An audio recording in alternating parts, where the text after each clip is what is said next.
Alright everyone, welcome back to another Star Wars Galaxy of Heroes video with Fat Phil, and we have to talk about Jedi Master Kenobi. We're going to do a video similar to Lord Vader, except this one is about why everyone has Kenobi, right? Why does everybody have Jedi Master Kenobi? What are the different reasons for that? Why do we love him so much? Why does everybody say he's the best galactic legend? Let's dive right into it here. That's mods, not my characters. Of course I had to misclick. Let's go. Come on, Phil. We're better than this. Let's talk about Space Jesus and his best friend, Space Mary Magdalene. Little Bible humor there for everybody. But no, why is Kenobi so good? So, there's a lot of things in here that make Kenobi good. His kit is unbelievably good. It combined like the best Jedi leads from Revan, Bastila, Jedi Master, like everybody, and made it into one, right? So there was that. But the biggest thing in his kit that I think sometimes people forget about why it stops so many non-galactic legend counters is right here. Enemies and allies are immune to turn meter manipulation. If you think of all the rest of your, like think of GAC. How do you beat Rey without a galactic legend? Well, you use Star Killer. And what's the big part of that is turn meter gain, right? You're constantly gaining turn meter. General Skywalker 501st, without, Ben Solo isn't there. That's a very good counter to Rey. You need that turn meter gain from Rex using Form Up. You think of, trying to counter, Jedi Master Luke with Maul Mandalorians. You need that taunt. You need to be able to trigger that frenzy with Maul to be able to gun down Jedi Master Luke. Supreme Leader Kylo Ren getting countered by Jedi. There's a lot of turn meter gain involved in that, right? With Luke and Revan attacking people, trying to gain that turn meter. Lord Vader, right? The Imperial Trooper counter. There's turn meter gain. Even the Bounty Hunter counter, there's turn meter gain. There's all this turn meter gain in all those other non-galactic legend counters. Yet with Kenobi, that's impossible, and that stops so many of those teams from being able to counter Jedi Master Kenobi. So I did want to point that out. That's one of the biggest reasons is that he doesn't have non-galactic legend counters. For you, Jack. We're going to keep going here. But I mentioned this last video, right, that he has the high ground over Lord Vader. Well, both figuratively and literally. No, what I mean here is that Jedi Master Kenobi was released first. So, he was released first, so everybody started working on Kenobi, and then Lord Vader got released, and it's like, well, I'm already invested in Kenobi. And that same thing is going to happen right now. We've got Jabba the Hutt right here. We're due for another light side galactic legend. Whatever this new galactic legend is going to be, people are already committed to Jabba right now. So they're not going to stop Jabba and start that new galactic legend. They're just going to keep going after Jabba, and that's exactly what happened between these two, right? Everybody, and we're going to continue saying, oh, Jabba's so good, Jabba's so good, Jabba's so good, just like we did with Kenobi, and it's going to make this next galactic legend, unless they're absolutely absurd, they're going to get the Lord Vader treatment. I guarantee it, all right? So that's reason number one. Reason number two, though, one of the popular counters to Jedi Master Kenobi was Sith Eternal, because Sith Eternal counters Jedi, right? Well, they buffed Jedi Master Kenobi twice against Sith Eternal. Let's talk about both of those. So the first one, Pretend Armor, isn't here. I've shown you guys this team before. This beat Jedi Master Kenobi back in the day. If you don't believe me, let me show you how it works. Whoops. So you got to have your boy Sith Eternal here. And you need to look at Linked. When he links, Darkside tank allies gain taunt for 2 turns. Okay. That means that, Commander Ahsoka Tano is going to force leap Night Sister Zombie. Fine. But what are Night Sister Acolyte, Night Sister, what are Sith Assassin doing here? Well, both of them can go under stealth, right? Sith Assassin can put, herself under stealth, and then, as long as they're attacking a debuffed, enemy, they're going to gain stealth for an additional 2 turns. Night Sister Acolyte can put herself under, in stealth, has a 90% chance on her basic. So, they're gaining a lot of stealth. They're perpetually in stealth in this battle. Well, Sith Eternal, on his basic, puts Deceived out. And what's Deceived? Can't target Sith Eternal Emperor during their turn if another Sith enemy is active, right? Well, Sith Assassin is in stealth. Night Sister Acolyte is in stealth.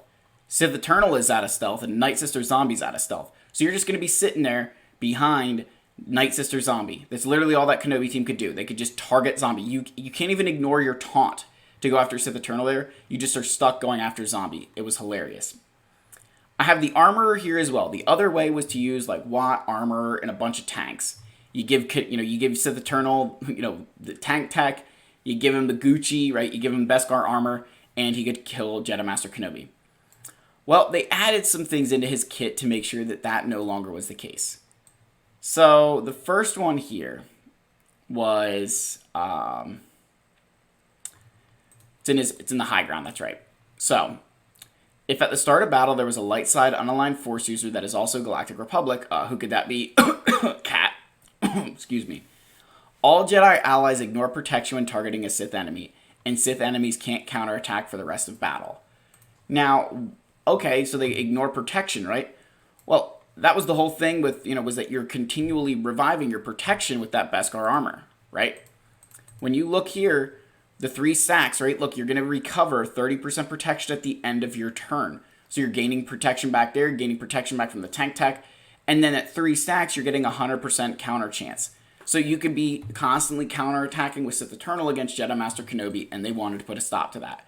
So now you're completely bypassing any protection that Sith Eternal has and going straight after his health. Now the other side of this was in his unique ability here. While Jedi Master Kenobi has the high ground, he dispels stealth from all enemies at the start of his turn. So then that killed this counter. So they buffed him twice against Sith Eternal, who was the most common counter to this character.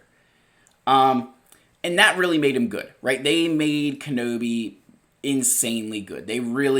He completely upset the meta when he came into the game in terms of Galactic Legends. He just completely did. It was unreal, right? You really had to be in Arena at that time to understand just how insane that was.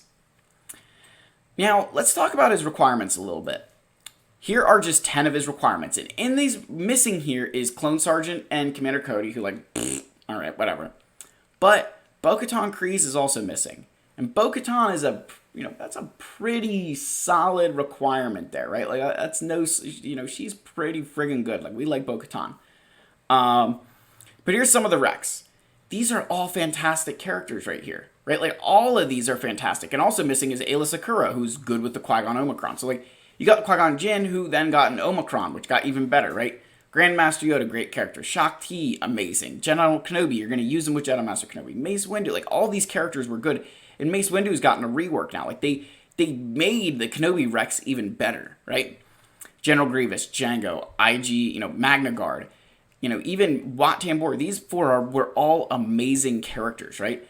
Cad Bane, you're like, oh, was he really that good? But you need him for Executor, so even then he was good. Like, it was crazy how, so many of his Rex are useful now.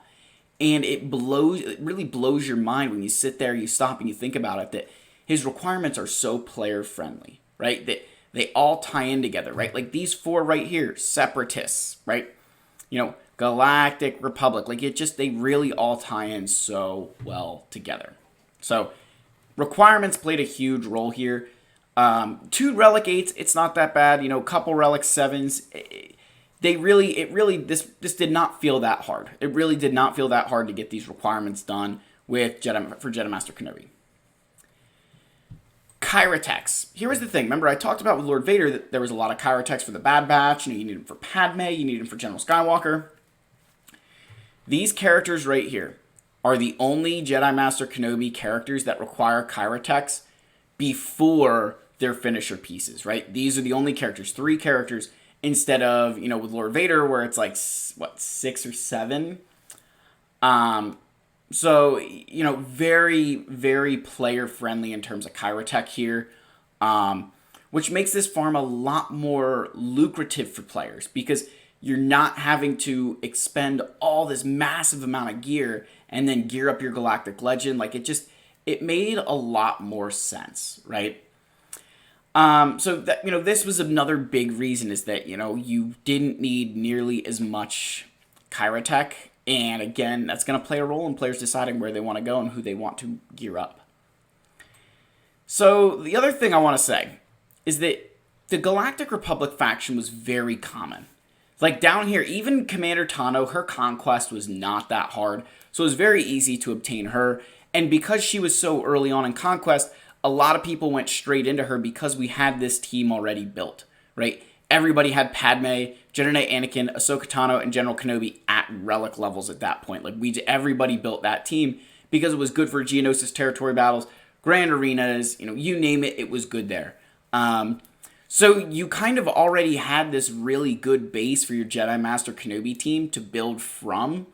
So it wasn't this huge undertaking compared to the likes of Lord Vader, who, was released before his lifter unit was in the game, which I don't think Commander Tano was actually available when Jedi Master Kenobi was released, but they were very close. I really think Maul should have come out before Lord Vader, because Lord Vader just lost so much of that first impression because he didn't have Maul. But you need a Royal Guard with Lord Vader. You need, his team is just, it's kind of crazy, right? Whereas Kenobi, all those wrecks really makes sense, right? These, it makes really good sense of how this team kind of operated together. And again, they were so common that it didn't bother people to level them up. Now, obviously, with Commander Tano, her Force Leap ability here, the first time that this ability gets used, right? Instantly defeat the enemy, which again, Kenobi, fun fact of the day, right? In case you live under a rock and didn't know this, you can completely give them damage immunity and then their cooldowns are reset, right? Well, guess what that means? Commander Tano is getting a one turn, insta kill right away. And that's one of the big reasons why Kenobi is so good, is that insta kill right away. You use that properly and you can make any battle 4-on-5, right? Any battle 4-on-5. So that, again, is another reason why so many people love Kenobi, is that insta-kill is a lot of fun to use, right? I mean, I get it, right? But here's the thing. Let's say you don't have Commander Tano. This right here will counter Kenobi. And this is one of the big reasons why I tell everybody you need to get Commander Ahsoka Tano. Imagine that you spent all this time grinding for a galactic legend like Jedi Master Kenobi. You set it on defense, you're all excited, only for me to come in with this team and walk away with pretty decent banners. Because that's exactly what happens, right?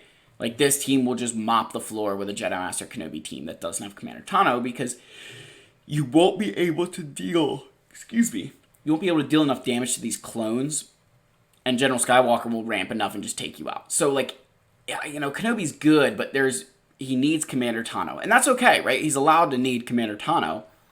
But, his kit, that's the one caveat. I've heard a lot of people say that this a Padme team, I don't know exactly what it is. I think you need C-3PO in here somewhere. Can beat Jedi Master Kenobi. You don't see that in Kyber 1 and Kyber 2 for a reason, right? You might see it at lower levels, but you're not seeing it against a maxed out team. It just won't happen. So I did want to mention this. Now, before we end the video here, right, I do want to mention a few things that I think players kind of forget about in terms of Jedi Master Kenobi. As good as he is, a big problem with his kit is that it's very predictable, right? You know the moves he's going to do, and you can learn them. And one of the other things is his hard coding. He's hard coded to target General Skywalker, Grandmaster Yoda, and even Jedi Knight Revan. So the amount of times I've won battles because I used Jedi Master Luke, Grandmaster Yoda, Jedi Knight Revan, Hermit Yoda, and Jedi Knight Luke. And he sits there and just targets Grandmaster Yoda. Then he targets Jedi Knight Revan. And I've had it in a situation where it's been Jedi Master Luke, Jedi Knight Luke, and Hermit Yoda 3-on-5, and I'll walk away victorious because I've ramped enough, I've gotten to the point where I can take those characters out. I can also say that I've done that fight and walked away with 65 banners, because you understand how the AI plays it. It's the one, as good as Kenobi's AI is, in terms of it doesn't really make bad decisions, it's easy to know what's coming next and easy to prevent that. So I do want to make that known for everybody, that he's not without flaws, but I mean, arguably he's probably the best galactic legend.